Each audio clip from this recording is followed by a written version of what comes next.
What is going on, Packers fans? Welcome into a brand new episode of the Chasing the Pack podcast. I'm your host, Chase Lacombe, and thank you for joining us in here today on this day of days. Not just any game day, not just Packers-Bear game day, not just Wildcard playoff game day. It is Bears-Packers Wildcard playoff game day. Let's freaking go. Everyone wants this game. This is the matchup that I think the entire NFL, both fan bases, the media wants it, the teams want it, Vegas wants it. It's basically a split right now for the betting odds of this game. It's a coin flip any which way you look at it. But today we will get the third matchup between the NFL's oldest rivalry between the Chicago Bears and your Green Bay Packers. This season, our series is tied 1-1 with Chicago winning the last matchup in Soldier Field 22-16. The game with the onside kick. Green Bay won the first matchup in week 14, 28-21, sealed it away with the Keyshawn Nixon interception in the end zone to put the game away. This game has got everything that you could possibly want out of a rivalry, out of a playoff game, out of a matchup, a tale as old as time between these two teams. And today, crazily, just only the third ever postseason meeting between these two teams. A lot riding on this game for both of these teams. If Chicago loses, they're going to lose to their arch rival again and go out on a 3-game losing streak from this season. This was, what was, promoted and, it was a very promising season and highly anticipated for Chicago this year, and losing to Green Bay would just be the worst way for Chicago to go out, on this season. If Green Bay loses this game, they lose to their arch rival. And they go out on a 5-game losing streak, having lost to Chicago twice in 2 of those 5 games. And losing to Chicago and ending their season on that note, and having to listen to Bears fans rub it in Green Bay's faces for the next decade or more, they'll never shut up about it, And that makes me throw up in my mouth a little bit to think about. But this is an absolute must-win game for both of these teams, with all the injuries that derailed what was a very hopeful season for Green Bay going into this year, losing to Chicago for the second time, and basically in the last 4 weeks. It just feels just about the worst way, to end your season here in Green Bay. I can very easily think of about 15 other teams in the NFC that I would, 14 other teams that I would rather lose to in the wild card round of the playoffs than the Chicago Bears. But I can't think of a single team that I would rather beat more and punch my ticket into the divisional round and start booking my plane tickets to Seattle than against the Chicago Bears tonight. And this game has got everything going for it. You have all of the chips are going to be on the table for both of these teams. This is a game for the ages. This is a absolute historical game for both of these franchises, and really and truly for your Green Bay Packers. A lot of history rides on this game. A lot of trash talking, bragging rights, everything is riding on this game. With a game like today, and likely a Sunday night game against Seattle, that would potentially give Green Bay an extra day of rest if we were to be able to come out of this game with a victory. Now, I know that Seattle is obviously getting an extra week of rest with the with the perks that come, from winning the 1 seed and getting the first round bye. But we have to get through our division rival first today. And, if Green Bay wants to have that opportunity next week in Seattle. But for this game, it's for all the bragging rights. It's for everything in this rivalry.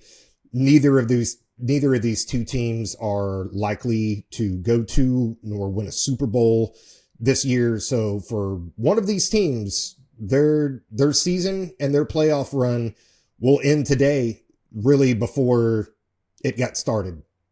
There were a lot of hopes for both of these teams. Obviously, there can only be one who comes out of, tonight as a victor and ultimately moves on to the divisional round. But it will be a very disappointing end for whichever of these two teams does indeed end up losing this matchup, as both of them really did have such high aspirations heading into this season and heading into this matchup. But this is the playoffs, and teams have to start going home and seasons have to start coming to an end.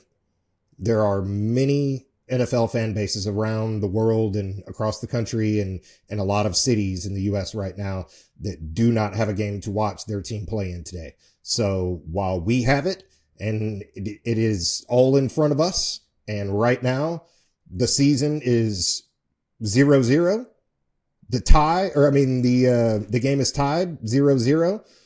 You have 60 minutes on the clock to go out there and win a football game, win a playoff game against your rival.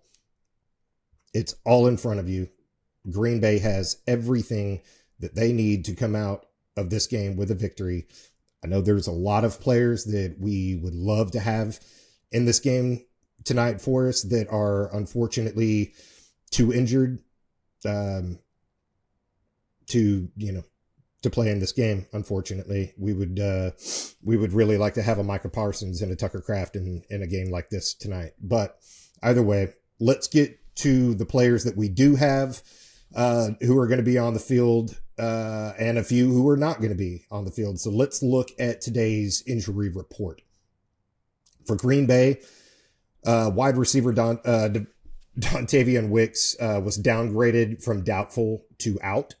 So he unfortunately will not be in this game. We will be looking at, the depth at wide receiver, and Christian Watson and Romeo Doubs and Jaden Reed. Those are primarily going to be your main three wide receivers going into this game. You have Jacoby Kenny James, who's going to likely be your number 4 wide receiver on there.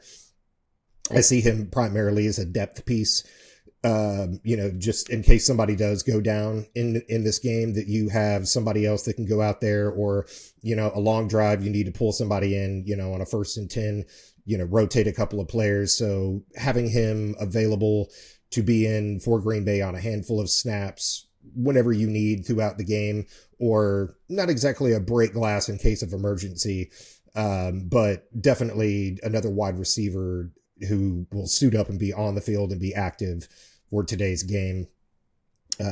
It'll be nice to have that depth piece there at wide receiver with Dontavian Wicks being out for this game. Questionable for Green Bay: Warren Brinson, Javon Bullard, Nick Neiman, and Zach Tom. That'd be a big loss for Green Bay if Zach Tom couldn't go.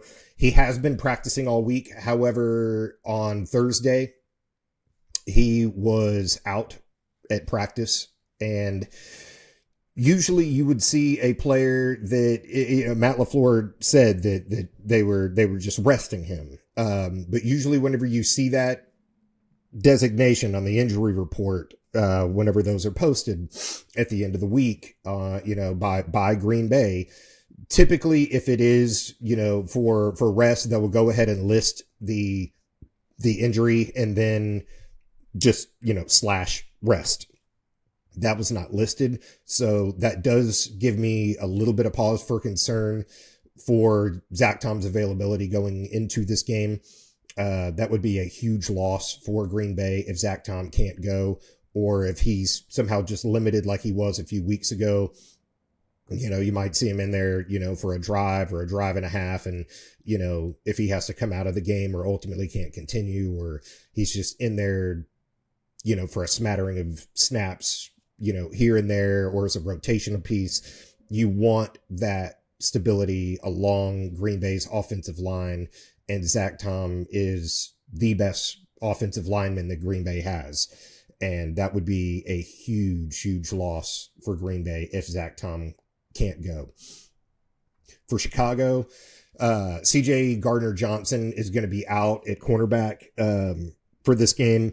Green Bay, he has had some really, really good plays throughout the season, and has come up with some really big plays and some big moments for Chicago. He has not played very well against Green Bay in the 2 games this season. So there would have been potentially some opportunity for him, for Green Bay to capitalize on some matchups, against, Gardner Johnson. But, I don't know if this would have been a big game that he would have ultimately got some big plays out of, when, 0 for 2, but maybe he wouldn't have gone 0 for 3.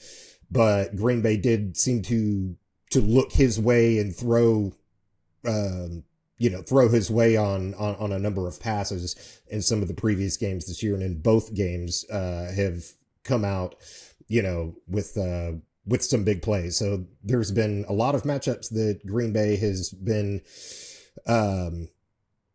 come out with the advantage from. So I know that was a matchup that they potentially would have probably looked at to throw to.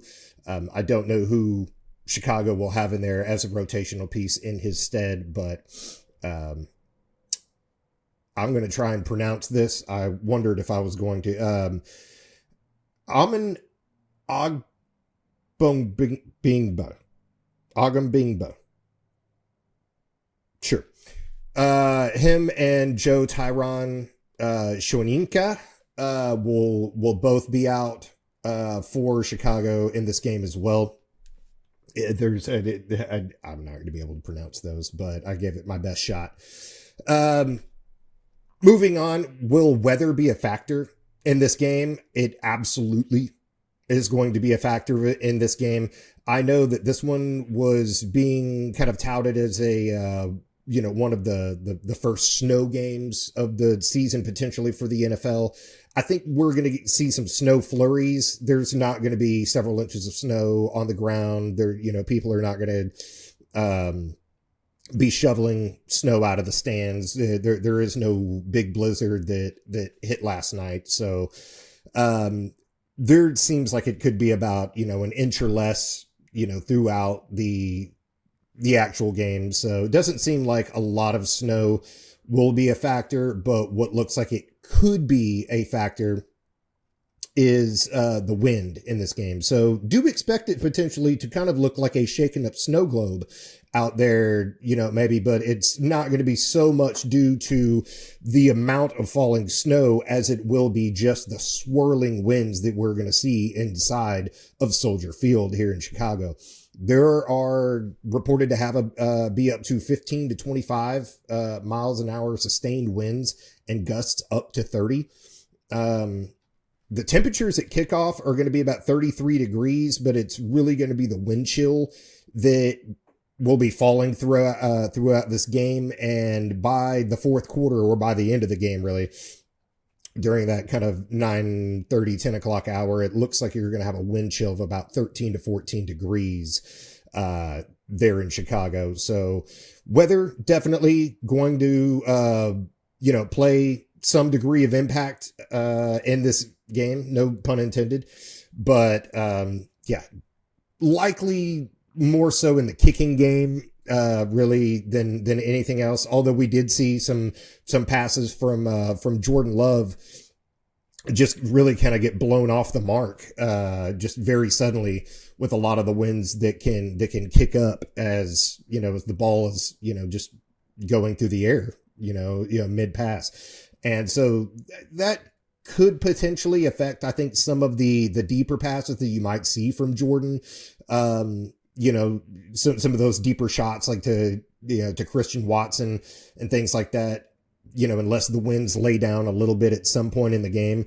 So any little breaks that we see in the weather or in the wind could potentially be a factor for Jordan Love and his decision to potentially kind of maybe, pull it down and decide to take a deep shot on a advantageous, matchup one-on-one downfield, for Christian or somebody.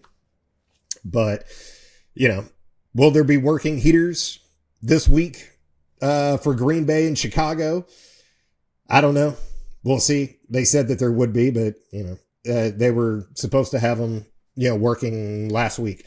At the last matchup, whenever they went out, in the first half. Now, the heaters did come back on for Green Bay, at some point during the third quarter. The whole thing behind this little, storyline within the story is, with the heaters going out there, is that it is the responsibility of the home team to provide the same conditions that for the visiting team that they have themselves on their home field sideline. And whenever those heaters went out on Green Bay's sidelines, what was a pretty cold matchup, that game. It was not, it was not a warm day in Chicago down there, and it was a lot colder on the Green Bay sideline with those heaters out. And so some people kind of said this was could have been, maybe a dirty trick, by Chicago, because their heaters were working.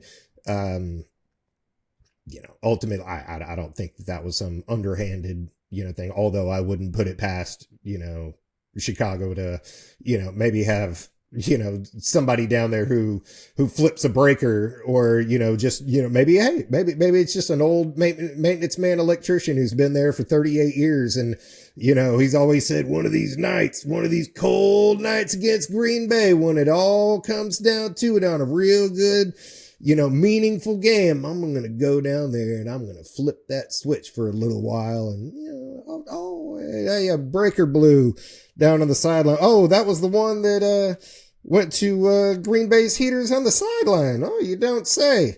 Well, just, I don't know. It'd be, I wouldn't put it past, somebody like that. That'd be something funny to tell his kids. But what I did see was a photo that cropped up. I don't know if it was from maybe some of the equipment staff in Green Bay. If I have it, I'll put it up here on the screen. But looks like Green Bay will be bringing their own heaters to Chicago and not relying on the reliability and charity of Chicago to provide heaters for them on the sideline in this game. I just thought that was an extra little funny thing to see, heading out on the road, getting packed up. Some of my things to watch in this in this game. Obviously, one of the biggest key is going to be quarterback play for both of these teams, but let's talk about Jordan Love's play. Playing clean and efficient postseason football is going to be a dire necessity. This is whenever he needs to be playing some of the best football of the year right now. And if he does and can put this team on his back and lead Green Bay to a victory with all of the injuries that Green Bay has had to suffer, Jordan Love included, with his concussion and, with his technically comeback game from his injury, if he can put this team on his back and play clean and efficient football, postseason football, I think that he can take this team into Seattle. I think that Caleb Williams and Green Bay's defense being able to contain him in the pocket, not allow Caleb to get out and scramble to make plays with his feet, to extend, I think that is going to be key for Chicago to really extend drives, is if they're not able to get, receivers open downfield, then I think a lot of the extension of these drives for Chicago is going to be reliant on, the scrambling ability of Caleb Williams to get out of the pocket. And, eventually somebody is going to break open just enough and get just enough separation. But I think that, Caleb Williams, being able to get out of the pocket would be is going to be a key for Chicago in this game, but it is definitely going to be a key for Green Bay's defense in containing Caleb Williams in that pocket in order to either potentially force a turnover. We'll talk about those later, but just being able to shut down some of these drives and force a few punts, which a punt in this game is, it's going to be the same as a turnover. Because, I mean, if you're punting the ball away, you're giving the ball back to the other team. So regardless of how it happens, you're not scoring points with a punt, for either team. So that's going to be a major point throughout this game. Will Keyshawn Nixon play a major role in this game and how it turns out, kind of like the last two? We shall see. He's come down clutch with one big interception in the end zone, and he's been a part of letting a touchdown get past him and getting into overtime, and then allowing onside kicks and then going into overtime. So Keyshawn Nixon has been right around a very late impactful play on, in both of these games this season. So we will see, if and how he, may be around on potentially a third play, this season. Special teams play. Rich Bisaccia needs to have this squad ready to avoid making big mistakes. They need to get out there and play clean and competent football on special teams. Both of these games this season have been between these teams and have come down to big plays on special teams. Block field goals for Green Bay too. 3 or 4 games ago, it came down to a block field goal to avoid getting swept in the division that year. That was for Green Bay. So, don't shoot yourself in the foot, and you have a real chance to win this game. Green Bay does. No missed kicks. It's going to be harder to do with a lot of the wins that we're going to see today. Chicago's kicker was absolutely lights out amazing. This season already, hardly missing any kicks. And just being absolutely dialed in, even in high winds in the stadium. So if I was Green Bay, I would not expect Chicago to be missing any of their field goals. And he was even hitting some really long, just golf shots, man, through those uprights. So I'm not going to assume that we're going to be seeing any type of doinks from Chicago in this game to end their season. That's not my prediction for it. No fumbles, dropped punts, failed onside kicks, all those types of turnovers, which brings me right into my next point. Turnovers for either special teams or on, any side of the ball. Chicago has been incredible this year at taking the ball away and, coming up with turnovers all season long. And Green Bay seems basically allergic, to coming up with, any turnover, no matter how, it could just come right into their hands and bounce right off of it. I don't know why they have not been able to catch, any type of interception. It seems to just go right to them, and it just seems like they don't want it. So, but I tell you what, Chicago wants it, and they have wanted it all season long.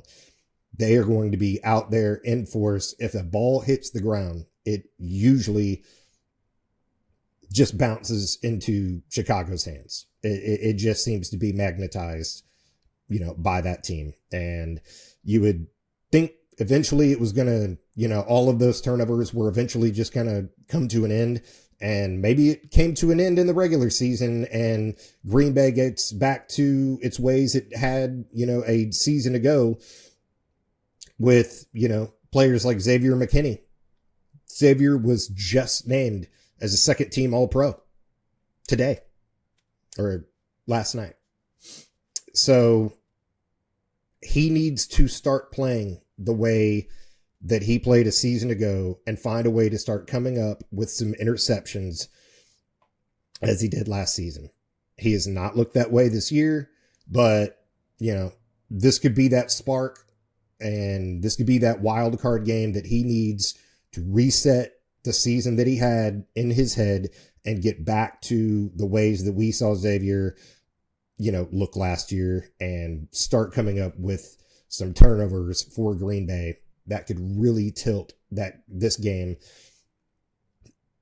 I think this game is probably going to come down to just a handful of plays, you know, one or two big plays that if you probably look back, you're going to say, wow, that was without that play, this game doesn't go the same way, you know, for either of these teams.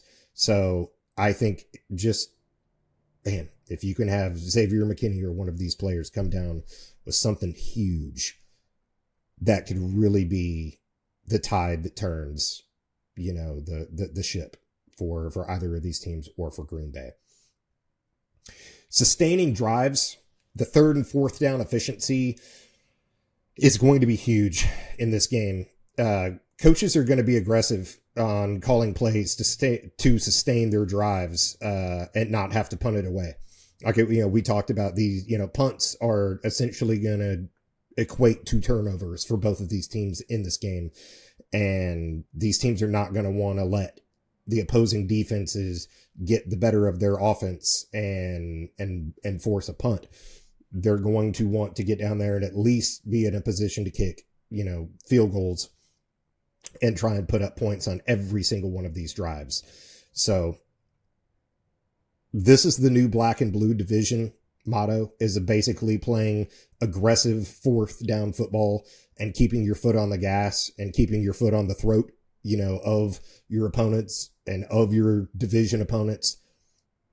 I think that you're going to see both of these teams get out there and roll the dice and go out there and try to win, you know, and keep their season alive with it all on the line right now. And because, you know, you're only going to get, you know, 8 or 9 drives probably at most in this game, and drives and points or off of those drives are going to be at a premium. Both these teams are going to try and make the most of every single one of the drives and opportunities that they get.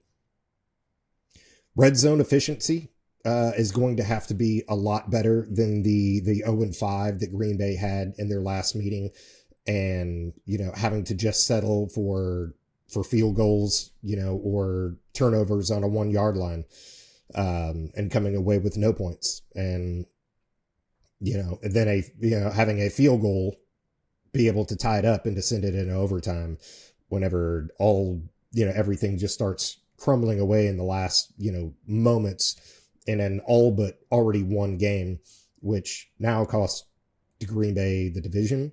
And now this game is being hosted by the Chicago Bears in Soldier Field.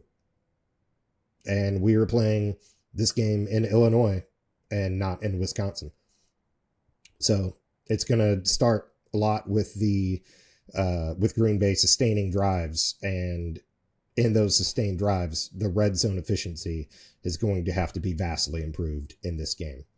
With the wind and the weather like that it was today, like it's going to be today, you don't want to have to rely on just the deep passes to Christian Watson and, you know, kicks from Brandon McManus, you know, from 51, 53, 47 yards away, you know, with your fingers crossed in these swirling winds to be able to get it done. You have to get it done in the trenches and inside the red zone. Green Bay has been able to get it done on the ground, and that brings me to my next point, actually, is getting it done on the ground and getting it done in the run game is going to have to be paramount for Green Bay. And Green Bay's run defense is really going to have to step up in a big way. Josh Jacobs is about as healthy as he has been all year right now going into this game. He had a week of rest last week in week 18 against Minnesota. Brooks and Wilson, they looked good and serviceable out there. But this is January playoff football on a cold night in Chicago where the heaters don't always work on both sidelines. Running the ball effectively and taking care of that football when it's in your hands and not allowing it to get popped out by some of Chicago's defenders are going to be imperative for Green Bay in this game. Baltimore and Derrick Henry showed how you can beat this Green Bay defense on the ground and just absolutely carved Green Bay up for over 300 yards just a few weeks ago. Now, Chicago doesn't have Derrick Henry. They don't have a Derrick Henry on their team. But Swift and Monangai looked great behind this Bears offensive line just a couple of weeks ago. And really, they've looked great all season. Both these teams are really going to be relying heavily on their run game and their defense's ability to limit the ground attack of each opposing team. My prediction for the game, I'm going 26-22. I think Chicago makes a late fourth quarter resurgence, gets the ball back, and tries to put it together, with a drive, with their season on the line, to send Green Bay packing, no pun intended, with everything left to play for, with about 1:13 left in the game, but needs a touchdown to win it. I think in this one, it's not going to come down to just getting far enough down there, putting yourself into field position and, lining up with, 2 seconds left to go, calling that final timeout and, 34-yard, kick wins it. I don't think that we're going to see that. I think that Chicago will get the ball back in their hands, likely down 4, can't tie it with a field goal, got to get down there, got to score a touchdown. And I think that Green Bay's defense comes up clutch on a 4th and goal stop, win or go home, the whole season on the line, and show why they are the true kings of the NFC North and should have been the division champions all in all. This organization is a winning organization. They haven't been winning in the last month, but they're in the dance now with everything left to play for in front of them with this season. It's time for Green Bay to get back to their winning ways, and I think that this Jordan Love Packers team gets it done tonight against the rival Bears, and they get back to playing winning football and chasing their next Lombardi trophy. I am Chase Lacombe. This is the Chasing the Pack podcast. Thank you all so much for being here, for supporting this channel, for being a part of its early growth. If you want to help support this channel and this podcast, please hit the like button for this video, smash that subscribe button for the channel, help us reach more Packers fans worldwide. This is going to be a late game tonight. By the time that it's over, I will be back here on Sunday to break down this game no matter which way that this one swings today. Hopefully, we're here talking about that it's curtains for the Chicago Bears season and it's on to Seattle for Green Bay. But that's going to do it for me today, guys. Be safe, be well, and as always, and especially on Bears-Packers Wildcard Playoff Day, go Pack, go.